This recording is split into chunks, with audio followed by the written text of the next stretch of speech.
toward the One, the perfection of love, harmony and beauty, the only being, united with all the illuminated souls who form the embodiment of the Master, the Spirit of guidance. Welcome to this video in my continuing video series on Universal Sufism. And in this video, we're going to briefly look at types of Sufi meditation. Now, Sufi meditation is often not distinguished from zikr or contemplation in practice, but there are some specific components of Sufi meditation which really distinguish it from other kinds of meditation that you may be familiar with. In the West, most people who've heard of meditation generally think of a Buddhist or Hindu model, because that's what's been introduced to us, essentially. And that, of course, consists of sitting quietly and going through various exercises, whether they be breathing exercises or chanting exercises, or controlled, projected, intentional visualization in order to quiet the mind. So basically you sit quietly and then you have to deal with this romping mind, which is constantly on the move, which anybody who has attempted this kind of meditation, any Westerner anyway, who has attempted this kind of meditation, usually that's what their experience is. And that's why they think that they're not doing a very good job a lot of times, is because they can sit quietly, but their mind is just going constantly. Well, Sufis recognize this. This is actually a very common phenomena, and Buddhists talk about it all the time. They just say practice, practice, practice, and eventually the mind will quiet down. That's true. That will happen. But Sufis take a different tack. Instead of sitting quietly, what Sufis will often do to meditate in order to still the mind is engage in some rather intensive activities. They will involve not only the breath and zikr, but they will often involve the whole body in various practices in order to occupy the body in a variety of ways, so that in that process of occupation, you're so busy concentrating on that your mind lets go. It's a very similar kind of experience to what happens with someone who works out in a gym. Anyone who has done that knows that when you work out really intensely, you have to focus so much on that your mind, it actually refreshes your mind. It forces your mind to relax, because you have to really concentrate on what you're doing physically and mentally, because real working out is both a mental and physical process. So Sufi meditation is very much like this.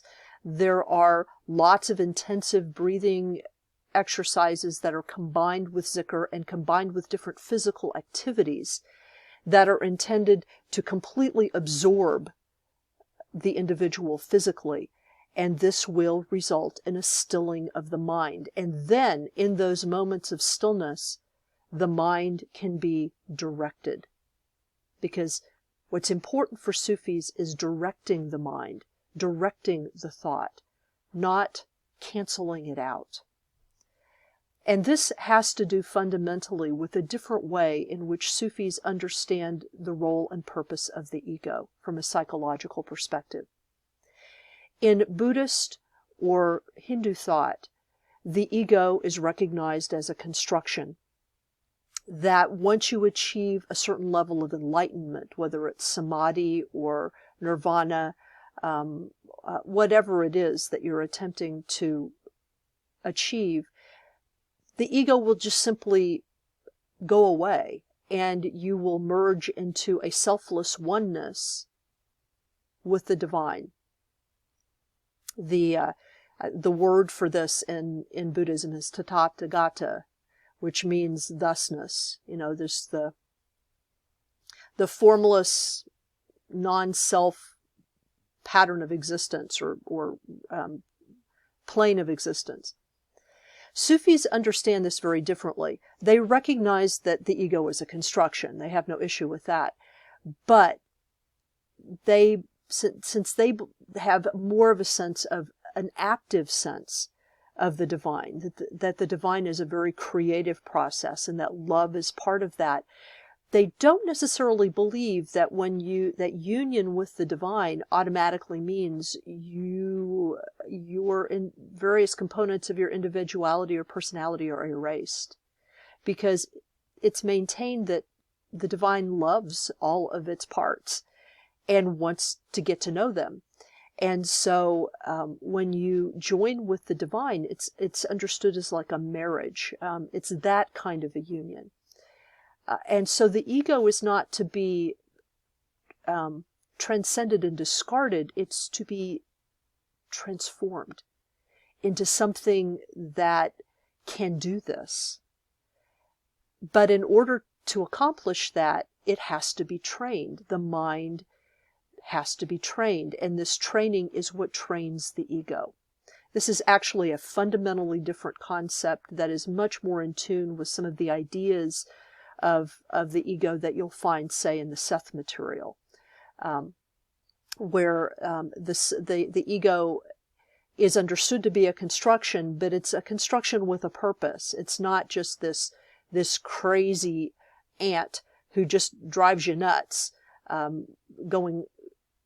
being wrong all the time, and so that you need to like beat it into submission and get over it. It's a very different understanding of the ego. So let me read a little bit of Hazrat Nayak Khan in order to get a sense of what he means by this. And this is actually from a chapter that is called Stilling the Mind, in a volume collection of his lectures, and the volume is called In an Eastern Rose Garden. And I'll just read a couple of short passages. All this shows that the very first lesson that the mystic learns in life is the training of mind. It is not stilling the mind. Stilling comes afterwards.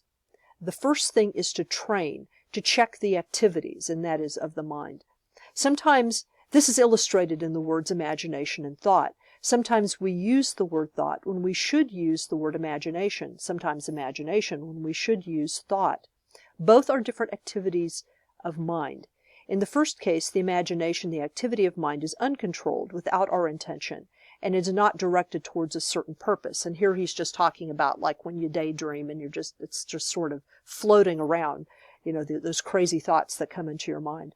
A person may be imaginative, and his imaginings may appear like beautiful flowers, but if there is no purpose, the flowers are of no use to the plant. That beautiful things have been produced is no credit, because no one knows what source the imaginings have come. But in the case of thought, this is directed imagination. It is a controlled activity of mind. That is why we cannot call a thoughtful person imaginative, nor can we call an imaginative person thoughtful, at least not automatically. He is thoughtful whose mind is directed by his will, whose mind fulfills his intentions, whose mind is under the control of his intention.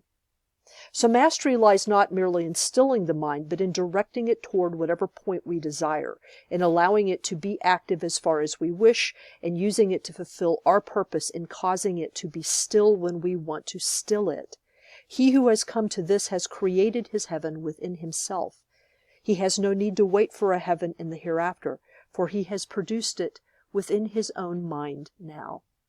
So I'm just going to give you a couple of examples of this, because there are tons of examples. This book has hundreds of examples of both meditations and contemplations.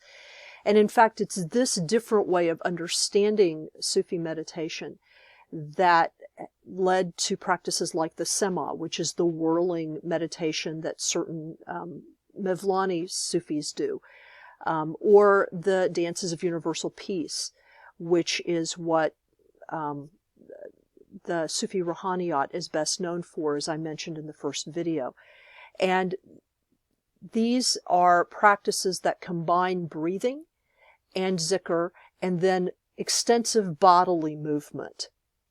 And in that bodily movement, in occupying all these portions of who you are, of your body, your mind becomes still and expansive. I can actually personally speak to this.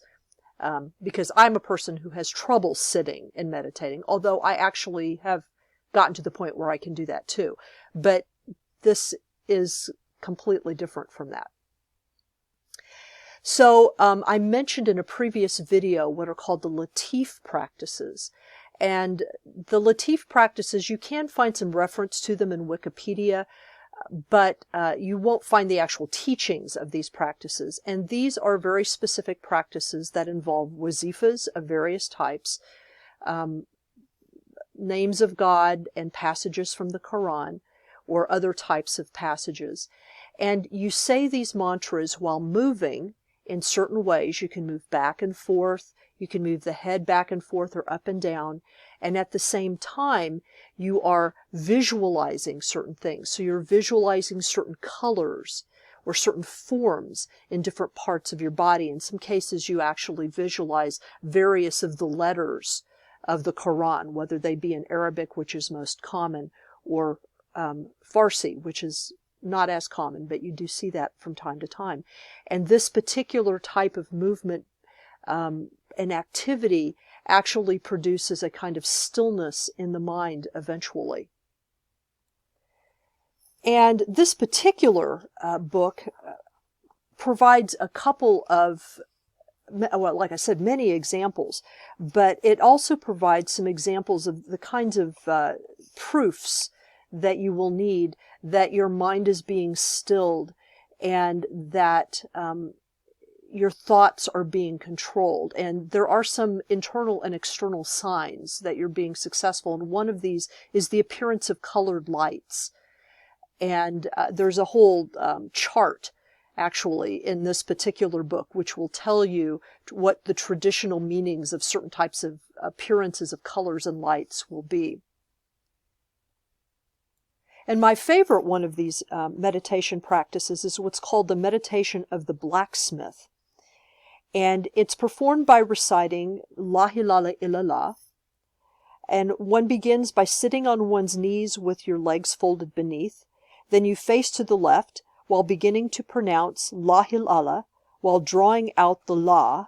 Then as one pronounces this phrase, one rises up on one's knees to a great height and immediately repeats Illallah as a forceful blow onto the heart while throwing oneself down into a seated position. You do this with the vehement force of a blacksmith striking hot iron with a heavy sledgehammer swung with both hands. Do this continuously until a spiritual sensation is engendered. I particularly like this meditation practice and have done this actually myself, and it's intended to really force a person to focus on the physical activity of La ilaha illallah. There is no God but God. And it was actually created by a Sufi who worked as a blacksmith in his everyday life, Imam Abu Hafs al-Haddad. And it says, this method of meditation was taught by him and it entails a lot of pain and effort. Now, most of the meditation practices are not quite that intense. But the point is that by using the body with breathing and with wazifas, with chanting, with zikr, by using the body in this way, you force the mind into a place where it becomes still by necessity, and you're linking it to its real action, which is an action of the will. The will and love are considered to be interchanged in a lot of Sufi thinking. This is very similar to certain occult principles you may be familiar with. And we'll have more to say about this. But Sufi meditation practices are very specific, and I will probably get into more of them in a subsequent video. So I wanted to end this so that you could think about it a little bit and think about how this kind of a practice, a difference in this kind of practice, may be useful for some of you who have trouble sitting quietly and trying to make your mind be quiet.